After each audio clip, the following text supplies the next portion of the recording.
حضرت محمد مصطفیٰ صلی اللہ علیہ وسلم نے فرمایا، ابلیس اپنا تخت سمندر کے پانی پر رکھتا ہے، پھر وہ لوگوں کو گمراہ کرنے کے لیے زمین کے ہر گوشے میں اپنے فوجی دستے بھیجتا ہے۔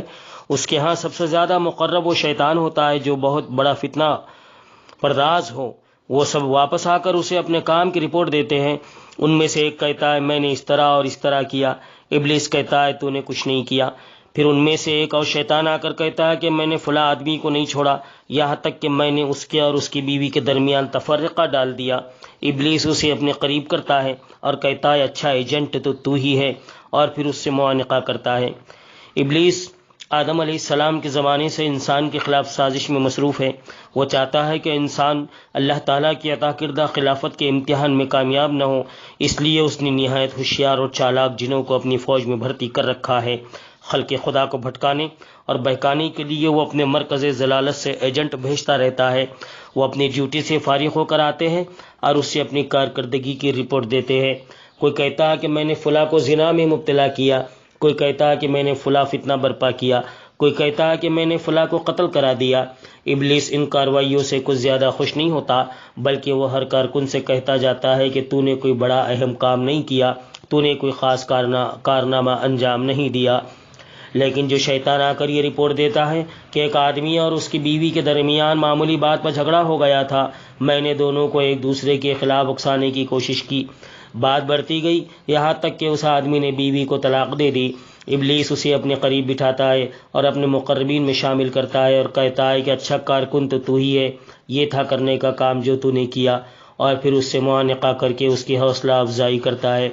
طلاق اگرچہ بظاہر مباح اور جائز ہے اور بعض اوقات اس میں خیر کا پہلو بھی ہوتا ہے، لیکن عام طور پر اس سے بہت سی خرابیاں پیدا ہوتی ہے۔ تمدن کی ترقی اور فلاح کا سارا سسٹم میاں بیوی کی آپس میں محبت، اتفاق اور تعاون سے وابستہ ہے۔ یہ بات ہر شخص جانتا ہے کہ طلاق کے نتیجے میں خاندان کا اجتماعی ڈھانچہ کیا شکل اختیار کرتا ہے اور کتنے مسائل پیدا ہوتے ہیں۔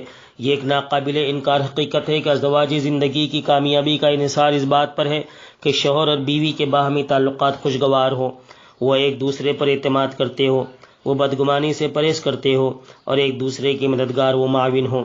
لیکن اگر ان کے تعلقات کشیدہ ہونے لگے اور ان کے باہمی تعاون، اعتماد اور حسن ظن کی عمارت میں دراڑیں شروع ہو جائے تو سمجھ لینا چاہیے کہ شیطان ان کے رہنمائی کر رہا ہے۔ یہ تلخی طلاق کا پیش خیمہ ثابت ہو سکتی ہے۔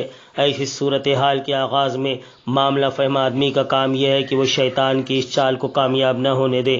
شیطان ایسے موقع کی طاق میں رہتا ہے اور فتنہ پردازی کے نقطہ نگاہ سے اس کا بہت بڑا کارنامہ یہ ہے کہ وہ چھوٹی موٹی رنجش اور کدورت کی آڑ میں میاں بیوی کے درمیان ایک ایسی خلیج حائل کر دے جو پاٹی نہ جا سکے اور بالآخر وہ دونوں ایک دوسرے سے ہمیشہ کے لیے جدا ہو جائے۔ وہ انسان بھی شیطان کا ایجنٹ ہے جو ایک بسے بسائے گھر کو اجاڑنے اور برباد کرنے کی کوشش کرتا ہے۔ بد اخلاقی کا آخری درجہ یہ ہے کہ انسان شوہر اور بیوی کو ایک دوسرے کے خلاف بھڑکائے، ان میں باہمی نفرت اور دشمنی کی بات کرے اور ان کے تعلقات کو اس حد تک خراب کرنے کی کوشش کرے کہ طلاق تک نوبت پہنچ جائے۔ اس شخص کے شیطان ہونے میں بھی کوئی شبہ نہیں جو ایسے عملیات اور تعویذات سے دلچسپی رکھتا ہو جن سے میاں بیوی کو جدا کیا جا سکے۔ جو شخص جادو اور عملیات کے ذریعے یہ بے ہدگی کرتا ہے وہ اللہ کی نگاہ میں سخت مجرم ہے۔ اللہ تبارک و تعالیٰ کے نزدیک سب سے زیادہ مبغوض طلاق ہے۔ نبی صلی اللہ علیہ وسلم نے فرمایا، اللہ تعالیٰ کے نزدیک تمام حلال چیزوں میں اگر کوئی چیز سب سے زیادہ قابل نفرت ہے تو وہ طلاق ہے۔ نکاح کے ذریعے یہ چاہا جاتا ہے کہ عورت اور مرد ایک معاہدے کے تحت اجتماعی زندگی کی گاڑی میں بیٹھ کر سفر حیات طے کرے، لیکن بعض اوقات ازدواجی زندگی ایک ایسے مرحلے میں بھی داخل ہو سکتی ہے جس میں طلاق دینا یا لینا ناگزیر ہو جاتا ہے۔ اگر ہر شوہر اپنی بیوی سے یا ہر بیوی اپنے شوہر سے اس طرح وابستہ ہو جائے کہ مرتے دم تک وہ ایک دوسرے سے علیحدہ نہ ہو سکے اور شدید ضرورت کے باوجود بھی خلاصی کا کوئی امکان نہ رہے تو زندگی اجیرن ہو جائے اور جہاں آب و گل خزاں کی نظر ہو جائے۔ اس لیے انتہائی مجبوری کی حالت میں طلاق کی اجازت دی گئی ہے۔ طلاق دینے میں جلد بازی سے کام لینا جائز نہیں، بگڑی ہوئی فضا کو سنوارنے کے لیے بار بار اور مسلسل کوشش کی جائے۔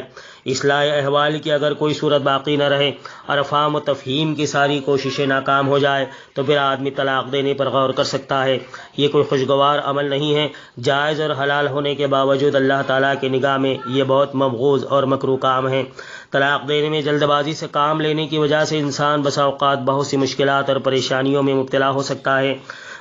ایک بسایا گھر اجڑ جاتا ہے، دو خاندانوں میں عداوت اور نفرت کا آغاز ہو جاتا ہے، شوہر کو بیوی کے اور بیوی کو شوہر کے جدید انتخابات میں بڑی جدوجہد کرنی پڑتی ہے۔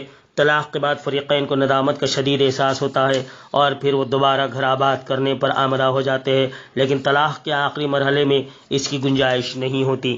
رسول اللہ صلی اللہ علیہ وسلم کو بتایا گیا کہ ایک آدمی نے اپنی بیوی کو بے وقت 3 طلاقیں دی ہیں۔ آپ صلی اللہ علیہ وسلم سخت ناراض ہو کر اٹھ کھڑے ہوئے، پھر ارشاد فرمایا کہ اللہ کی کتاب کے ساتھ کھیلا جا رہا ہے، حالانکہ میں تمہارے درمیان ہوں۔ یہاں تک کہ آپ کے غصے کو دیکھ کر ایک آدمی نے اٹھ کر عرض کیا کہ حضور، کیا میں اسے قتل نہ کر دوں؟